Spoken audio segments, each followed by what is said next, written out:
So ayan po mga kalbularyo, mayroon tayong tinitira ngayon.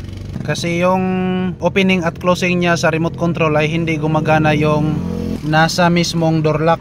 Ayan o. So ngayon po, nang i-press na natin ang unlock at saka lock, ay mag-blink naman dito sa panel board. So ibig sabihin ay mayroong sensing galing sa remote control. Yan, try natin o. Yan. So i-lock natin. Yan, mag-blink naman siya.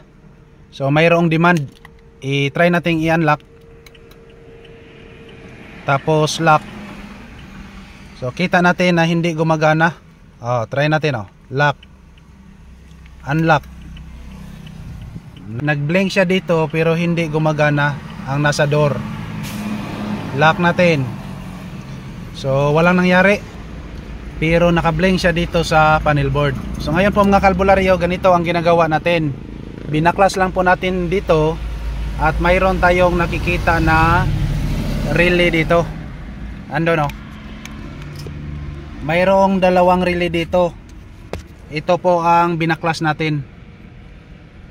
So dito po yan nakalagay. So ang ginagawa lang namin dito ay papalitan natin ng bagong relay. Try nating ikabit ang bagong relay. Ayan. So dalawa na sila. Dito po natin to kinuha yung luma at napasukan natin ng bago. Ayan. So ngayon po, try na nating i-lock. Lumalabas pa rin. Tingnan natin dito, i-unlock natin. Unlock. Ayan po mga kalbularyo. Gumagalaw na. Lock. Yan. Unlock. Lock.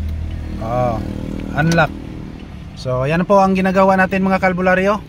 Ito lang talaga ang may problema na relay. Alright, so maraming salamat po.